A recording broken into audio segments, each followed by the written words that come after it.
BJP के अंदर रहकर भी जिस तरह से उनके साथ में कह सकते हैं एक दोहरापन अपनाया जा रहा है या दोहरा रवैया कहीं ना कहीं देखने को मिल रहा है, उससे आहत दिखाई पड़ते हैं क्योंकि उनकी पार्टी के गाने को जैसे रोक दिया जाता है अपने आप में ये बताता है कि क्या बीजेपी को 2024 के चुनाव को देखें तो बिल्कुल स्पष्ट रूप से दिखाई पड़ता है। अखिलेश यादव की जो आंधी उत्तर प्रदेश में चली 37-38 सीटें वो जीते हुए दिखाई पड़े, कांग्रेस पार्टी के हक में 5-6 सीटें आई, तो ये बताता है कि अगर यहाँ पर आरएलडी हो या फिर हम जो संजय निषाद की बात करें, ओपी राजभर की बात करें और तो और अपना दल की बात करें, अगर ये दल कहीं इंडिया गठबंधन में शामिल होते तो जरा आप देखिए बीजेपी की हालत जो है।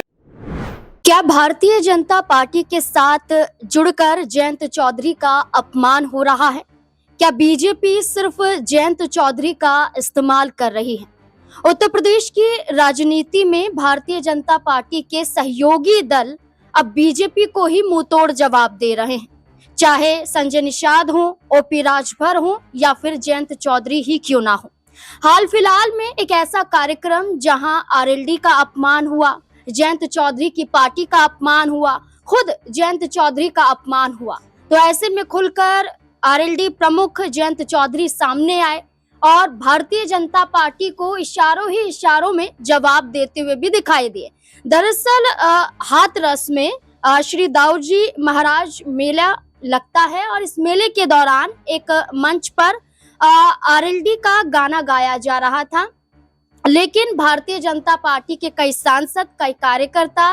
आरएलडी के गाने से इतने नाराज नजर आए कि सिंगर को ही मंच से उतार दिया जाता है, गाना बीच में ही रोक दिया जाता है, हंगामा वहां पर होता है और बीच बचाव भी किया जाता है। लेकिन कुछ दिनों बाद जयंत चौधरी सोशल मीडिया पर पोस्ट करते हैं कि लखनऊ से हाथरस जाना है और आरएलडी आई रे, ये इनका गाना है, जहां सोशल मीडिया के जरिए जयंत चौधरी ने इस बात को दोहराया और इस लाइन को दोहराया। इसके बाद ये माना जा रहा है कि क्या जयंत चौधरी बीजेपी को चेतावनी दे रहे हैं कि उन्हें रोकने की कोशिश करेंगे तो हम उनके ही आगे आकर खड़े हो जाएंगे। तो ऐसे में सवाल बनते हैं कि क्या गठबंधन टिका रहेगा उत्तर प्रदेश में 2027 के विधानसभा चुनाव तक, या उससे पहले ही टूटने के कगार पर पहुंच जाएगा। हमारे साथ हमारे वरिष्ठ सहयोगी अमन सर जुड़ चुके हैं, जानने की कोशिश करेंगे। सर, क्या लगता है जयंत चौधरी जहां राजस्थान में तीसरा फ्रंट बनाने की बात करते हैं, जहां जयंत चौधरी उत्तर प्रदेश में कहते हैं कि गठबंधन तो है लेकिन योगी पुलिस को ललकारते हुए नजर आते हैं,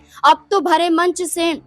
उनकी ही पार्टी का अपमान होता है और अपमान के बदले में जवाब देते और ये कहते कि हाथरस वो भी जाएंगे, तो क्या कहेंगे कि बीजेपी को चेतावनी दे रहे हैं? देखिए, अगर हम आरएलडी की बात करें नाज़रीन, तो आप देखिए आरएलडी की जो राजनीति है हमेशा से बीजेपी से एकदम अलग किस्म की नजर आती है। कभी भी जात धर्म की बात नहीं करते, मजहब को राजनीति में लेकर नहीं आते और उनके जो स्टेटमेंट होते हैं, जो बयान होते हैं, बहुत ज़्यादा नपे-तुले होते हैं, कभी भी धार्मिक उन्माद फैलाने वाले नहीं होते। और यही वजह है कि आरएलडी या आरएलडी पार्टी के नेताओं को किसानों का नेता या फिर ये कहा जाए कि जो सबकी बात को लेकर आगे बढ़ता है, उस तरह की नेता की छवि के तौर पर देखा जाता है। लेकिन बीते दिनों जिस तरह से लगातार बीजेपी के अंदर रहकर भी जिस तरह से उनके साथ में कह सकते हैं एक दोहरापन अपनाया जा रहा है या दोहरा रवैया कहीं ना कहीं देखने को मिल रहा है, उससे आहत दिखाई पड़ते हैं क्योंकि उनकी पार्टी के गाने को जैसे रोक दिया जाता है अपने आप में ये बताता है कि क्या बीजेपी को डर है कि अभी भी उत्तर प्रदेश पश्चिम में आरएलडी की जो ताकत है, जो उनकी पकड़ है, क्या बीजेपी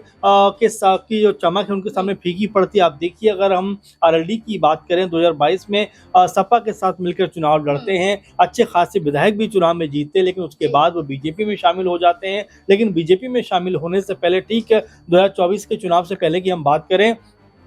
अखिलेश यादव ने आरएलडी को 7 से 8 लोकसभा सीटें लड़ने का प्रस्ताव दिया था, लेकिन आरएलडी ने इन सबको किनारा करते हुए बीजेपी का दामन थामना बेहतर समझा। हालांकि वो कह सकते हैं जयंत चौधरी जब बीजेपी गठबंधन में शामिल होते हैं तो उनको मंत्री पद भी मिल जाता है, लेकिन उसके बावजूद भी उनको अगर हम देखें तो महज 2 लोकसभा सीटें मिलती हैं। और ये भी कहीं ना कहीं बताया जाता है कि आरएलडी के लिए बीजेपी की जो स्थिति है वो क्या है। और यहाँ पर अब भी ये देखने को मिल रहा है कि कोई बहुत ज़्यादा स्थिति आरएलडी की बीजेपी बीजेपी की नजरों में बेहतर नहीं हुई है। इसी मद्देनजर उनकी पार्टी का जो गाना था उसको रोक दिया जाता है। अब यहाँ से बड़ा सवाल ये बनता है कि क्या जयंत चौधरी इन तमाम चीजों को देकर, क्योंकि आपको याद होगा सड़क पर नमाज पढ़ने की बात को लेकर बयान देना हो, या फिर कांवड़ यात्रा के दौरान जब नेम प्लेट लगाने की बारी आई थी उसको लेकर बयानबाजी करने की बात हो, हमेशा जयंत चौधरी ने अपना जो पक्ष है सरकार के एकदम खिलाफ रखा है। इसीलिए कहा जा रहा है कि क्या यहाँ पर बीजेपी अब उनसे किनारा करना चाहती है।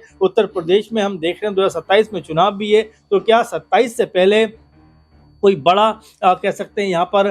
जो कह सकते हैं कि कोई घटनाक्रम बनता हुआ बिगड़ता हुआ दिखाई पड़ सकता है, क्योंकि जितने भी बीजेपी के सहयोगी दल हैं कहीं ना कहीं वो नजर आते हैं कि कहीं ना कहीं बीजेपी के साथ उतनी ताकत या उतनी शिद्दत के साथ में दिखाई नहीं पड़ते जैसा कि पहले नजर आते थे। यही बात आरएलडी के प्रवक्ता भी दोहराते हुए नजर आए थे। उनका ये कहना है कि बीजेपी अकेले अपने दम पर नहीं जीती है, बल्कि पश्चिमी यूपी की बात करें तो जयंत चौधरी का, उनकी पार्टी का बहुत बड़ा योगदान है। जहां आरएलडी के प्रवक्ता ये बात दोहराते हुए नजर आते हैं, तो यही बात संजय निषाद ने भी दोहराई थी कि छोटे दलों को कम मत आंकिए, छोटे दलों का साथ है तभी आप सत्ता में भी हैं। तो सर ऐसे में ये अगला सवाल ये बन जाता है कि जयंत चौधरी की पार्टी की तरफ से भी कहा जा रहा है कि वो साथ थे तभी चुनाव जीत पाए हैं। संजय निषाद भी यही बात दोहराते हैं कि अगर आपको लगता है कि आप अकेले दम पर जीते हैं तो गठबंधन तोड़ दीजिए। तो ये बातें दोहराना यानी कि यही नजर आता है कि मजबूरी का गठबंधन है। देखिए नाज़मीन, अगर हम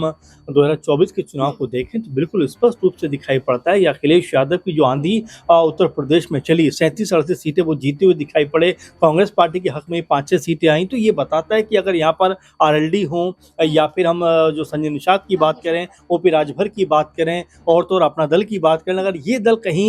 इंडिया गठबंधन में शामिल होते तो जरा आप देखिए बीजेपी की हालत जो है वो बेहद खराब होती हुई दिखाई पड़ती है। आप जरा बिहार में देखिए, जेडीयू अगर बीजेपी के साथ नहीं होती, अगर एलजेपीआर बीजेपी के साथ नहीं होती, मांझी बीजेपी के साथ नहीं होते, तो वहां पर भी स्थिति जो है उनकी डाउन हो सकती थी। यही वजह बीजेपी को अब समझना चाहिए कि उनकी जो राजनीति है कहीं ना कहीं जो छोटे छोटे दल हैं उनके सहारे ही आगे बढ़ती हुई दिखाई पड़ती है। लेकिन उत्तर प्रदेश की बात करें, आरएलडी पश्चिम उत्तर प्रदेश में सबसे ज्यादा प्रभावी, सबसे ज्यादा मजबूत पार्टियों में से एक नजर आती है। अगर बीजेपी से उनका अलगाव हो जाता है तो बीजेपी को एक बड़ा झटका लगता हुआ दिखाई पड़ेगा, क्योंकि कई सीटें ऐसी रहीं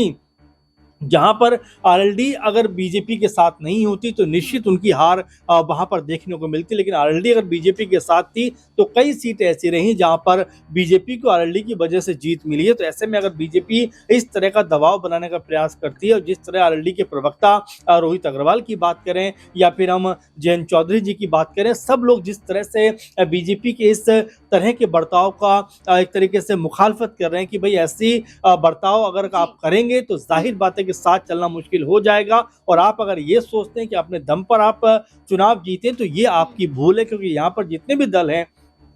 वो चाहे ओपी राजभर हो, चाहे वो अनुप्रिया पटेल हो, या वो ओपी राजभर हो, संजय निषाद हो या फिर जयंत चौधरी हो, सबकी अपनी अपनी भूमिका है और इन्हीं दलों के सहारे बीजेपी ने कहीं ना कहीं जीत दर्ज की। लेकिन अब इस कह सकते हैं कि 27 से पहले अगर इस तरह की बयानबाजी बीजेपी की तरफ से होगी तो जाहिर बात है कि जितने भी छोटे दल हैं ये भी कहीं ना कहीं बीजेपी से कन्नी काटते हुए दिखाई पड़ेंगे। बिल्कुल, अगर बातों को दोहराएं तो सिर्फ रोहित अग्रवाल ही नहीं बल्कि पार्टी के कई कार्यकर्ताओं ने ये तक भी कहा है कि जिस पंजाबी सिंगर एंडी जाट को रोका गया था गाना गाने से,